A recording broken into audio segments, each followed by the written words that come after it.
bà xong group chụp điệp số bò nằm chỉ bác rồi chỉ số đây đo ôn số sao tiếng ngọc philippines phone đấy bà chụp cho một nhưng mà tiền thấy thế này cứ nhưng mà nâng chai đồng lệ bông ôn tiếng ngọc này tết tương nâng cá chai chùm nồn cứ cá chai chùm nồn được không tí bầm mùi tí bầm mùi này cứ nhưng mà cho lực vô tết tương nâng cá chai chùm nồn người ta vì thi chai chùm nồn tu sụp hiện nâng chùm nồn cột bàวิธีใจจำนวนตัวสุภีนั่งจำนวนกดต่อตาวิธีใจจำนวนตัวสุภีนั่งจำนวนกดเกิดฟื้อยากโดยมันได้ตามด้านจมูกจมูกขณีบาดนักเป็นดำเนินจมงอชงอเซนเซนไอคอมเมนต์การกระทำวิดีโอในบานบาดสมกุลบาดแต่ตัวนึงวิธีใจจำนวนตัวสุภีนั่งจำนวนกดคือยังมีปีระเบียบตัวการฟื้นี่คือจำนวนดาธาระเบียบตีมุ้ยเนินเบียบตีปีระเบียบตีมุ้ยในเครื่องปัญญาที่บ้านในใหญ่ให้บาดบ้านในใหญ่เลยให้ท้าเราเป็นตีมุ้ยไม่ได้ท้ายังเตยเยอะคือใจเก๋ใจพนัยกดจีมวนสันพอต่อมาจำยังใจพนัยตูสะสเพียตอนนี้ต่อแล้วใจธรรมดาtớiจังใจพนัยกดคือพนัยhàng nàyนะพนัยกดจังคือใจธรรมดายังกัดตรงธรรมดาtớiปัญหาแบบน้องสุภาพคืออันมีกัดตรงกัดไอเฉยนี่ปัญหาของดังระเบียบใจยังกระไรแบบชัดยังดังไงร้านนี่ตัวสุภาพมีไม่ได้พนัยข้างตัวใจมีหมักตรงกัดในหมักตรงจังหนอนะน้องสุภาพอันมีนายน้อไหมนะปัญหาคนthậtดังหลุดnày chẳng cắt do một pram đang một chai thằng pram đi chẳng pram chai pram cứ bàn mãn mùi pram đón pram đọ pram là sol mãn ón pram đọ pram là sol ý sẽ làm thò mùi sẽ làm đại cứ là sol sò sồn bắt tóc mất tiết thời thì đón bạn cứ tum lẽ pram đi một giờ móc chai tỏ tiệt máu chẳng pram chai pram từ đại bàn mãn cứ bán mùi đó đỏ đài tỏ chẳng môi pram đón pram đọ pram nở xó nở xỏ sồn toàn này ón bạn chẳng phần này cốt cứ vì o hai toàn đấy o hai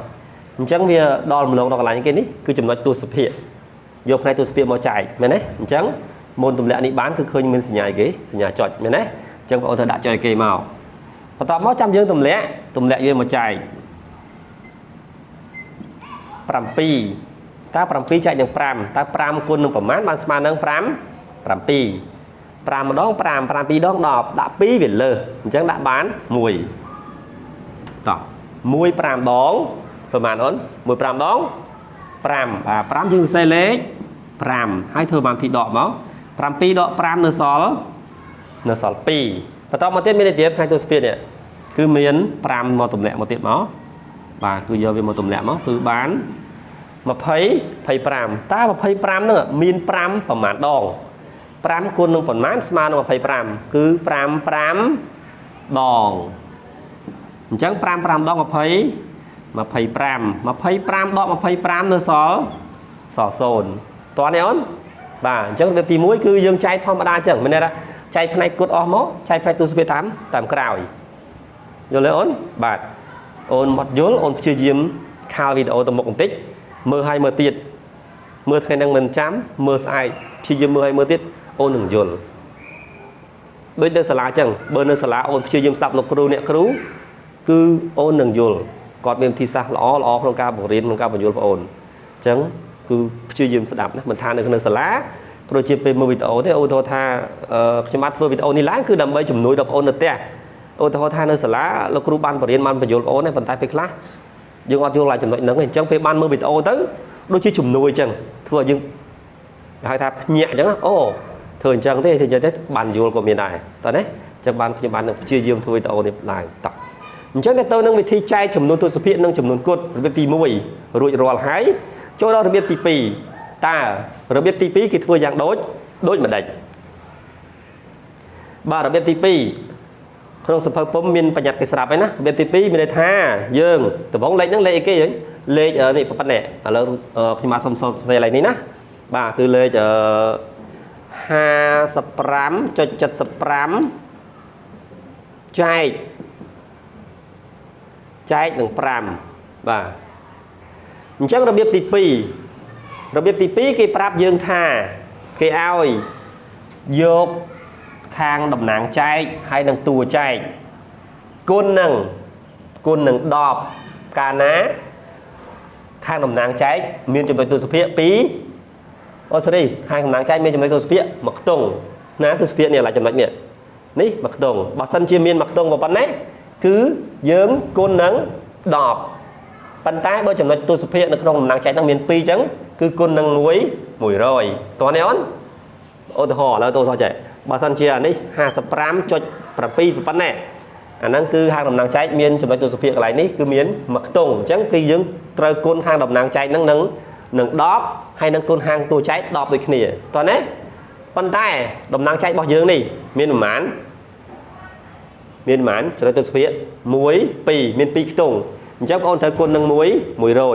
គុណនឹង100នោះអីគេគុណនឹង100គឺខាងតំណាងចែកនេះក៏គុណនឹង100ខាងតួចែកនេះក៏គុណនឹង100ដូចគ្នាដែរតោះណាបាទអញ្ចឹងបងប្អូនធ្វើយកអាហ្នឹងគុណនឹង100មកអញ្ចឹងនេះឥឡូវឧទាហរណ៍ថាលោកគ្រូយកប៉ុណ្ណេះគុណនឹង100យើងដឹងស្រាប់ហើយ100មានលេខ1ហើយលេខ02មែនទេធម្មតាគុណនឹងចំនួន1បើថាគុណនឹង1វាស្មើដដែលមកវិញឧទាហរណ៍ថាស្មើនឹងប៉ុណ្ណេះប៉ុន្តែ100មាន0ប៉ុន្មាន02ត្រូវអត់1 2អញ្ចឹងយើងរាប់នេះវិញប៉ុន្មានខូចវានេះ1 2កាត់2ចោលវិញមកត្រឹមនេះអញ្ចឹងឃើញ55ឃើញ 5570 5.00 នេះប៉ុន្តែនេះយើងអាចលុបចោលបានមិនបាច់ដាក់ក៏បានដែរអញ្ចឹងបានគ្រូសេឡើងនេះប៉ុណ្ណេះតោះណាអញ្ចឹងសួរថាតើ 5575 បានមកពីណាដោយសារតែយកប៉ុណ្ណឹងគុណនឹង100តោះណាគុណនឹង100គឺស្មើប៉ុណ្ណឹងហើយដល់ពេលខាង500នេះទៅស្អីយក5នេះគុណ100មកធម្មតាគុណ100វាមាន02អញ្ចឹងថែម02ទៅមកណាអញ្ចឹងបាច់ដាក់ច្រើនគិតច្រើនគាត់បានទេបាទកន្លែងនេះបើសិនជាមិនយល់ឥឡូវសុំនិយាយភាសាទៀតចំណុចទី2របៀបទី2គឺគេថាដើម្បីចែកចំនួនទស្សភាគនិងចំនួនគុណយើងត្រូវយកខាងតំណាងចែកហើយនឹងតួចែកគុណនឹង10កាលណាតំណាងចែកមានចំណុចទស្សភាគមួយខ្ទង់ឧទាហរណ៍មានត្រឹមលេខ7នេះមួយខ្ទង់ហ្នឹងគុណនឹង10អូខេគុណនឹង100កាលណាខាងតំណាងចែកមានចំណុចទស្សភាគ2ខ្ទង់គុណនឹង1000កាលណាខាងតំណាងចែកមានចំណុចទស្សភាគវានឹងប៉ុន្មាន3ខ្ទង់ឧទាហរណ៍3ខ្ទង់ហ្នឹងមិនឧទាហរណ៍ថា 55.75 ហើយមានប៉ុណ្ណេះទៀតអានេះ3ខ្ទង់នេះអាហ្នឹងមានន័យថាត្រូវគុណនឹងប៉ុន្មានគុណនឹង1000តន់បានទេបាទគុណនឹង1000ដដែលហ្នឹងគុណទៅហើយលុបតាមនឹងវិញទៅណាអូខេតោះឥឡូវយល់ហើយតោះបើយល់ហើយចូលដល់របស់យើងវិញម្ដងនៅពេលដែលយើងយកអា 55.75 មិញនេះគុណនឹង100មិញនេះហើយនឹង5គុណនឹង100មិញនេះវាបានប៉ុណ្ណេះ 55.75 គុណនឹង100ស្មើនឹង 5575 ចំណែក5នេះទៅគុណនឹង100វាស្មើនឹង 500អញ្ចឹងយើងចែកបានធម្មតាហើយអញ្ចឹងការចែកលោកគ្រូប្រាប់ជារឿយៗអញ្ចឹងបងអូនធ្វើអីមើលអីដំបូងបំផុតមើលលើតួចែកបើតួចែកមាន3ខ្ទង់អូនត្រូវកាត់3ខ្ទង់ដែរឃើញទេ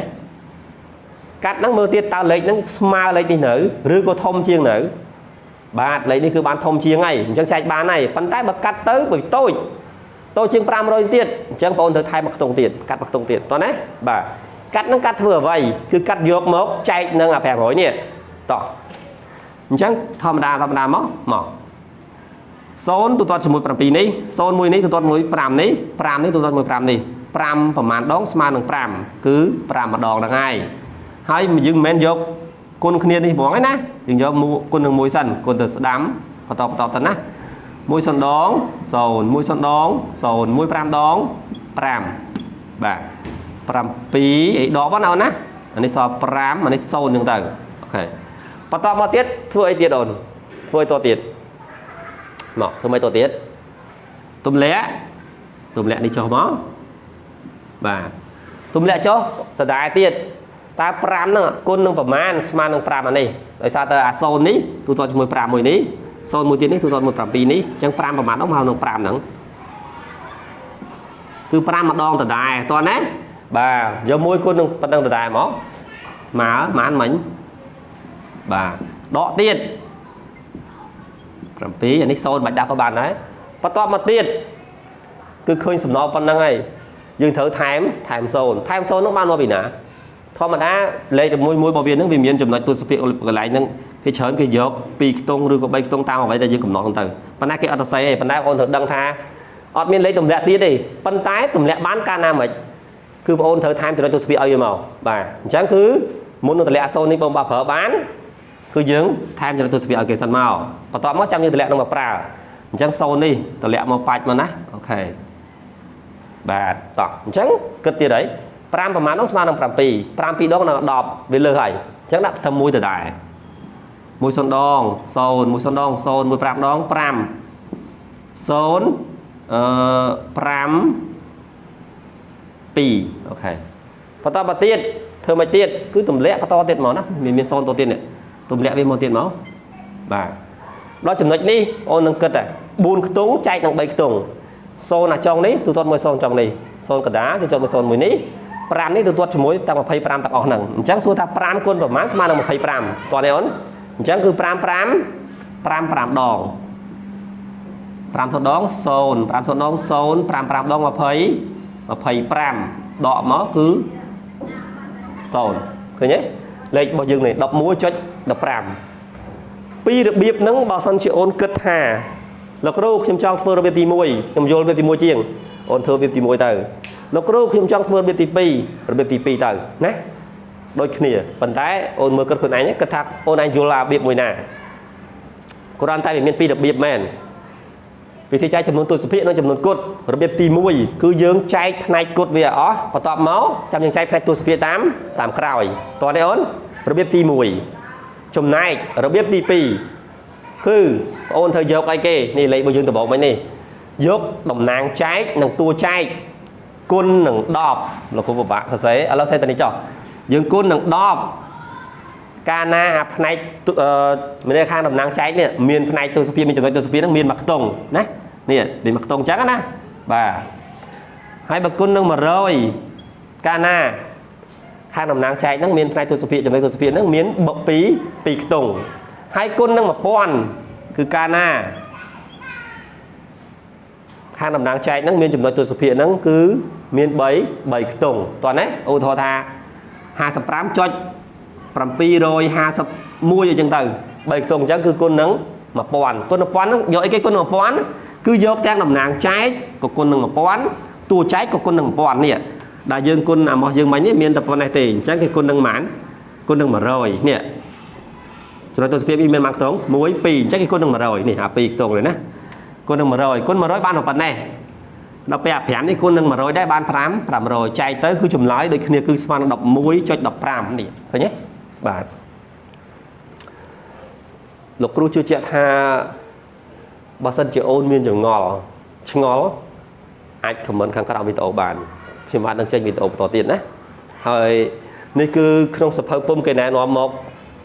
ពីរហ្នឹងលំហាត់ដូចគ្នានឹងមួយហ្នឹងណាដែលនៅក្នុងសភៅពុំណាទី6មានណាខ្ញុំអត់ទាន់បានលើកយកលំហាត់មកកណនីឲ្យបងប្អូនទាំងអស់គ្នាទេដោយសារតែក្រនវីដេអូទី1នេះគឺចងតែបញ្យល់បងប្អូនអំពីការចែកចំនួនទស្សនវិជ្ជានិងចំនួនគុតរបៀបមាន2ហ្នឹងណារបៀប2ហ្នឹងសិនប៉ុន្តែដល់ពេលលំហាត់ចាំ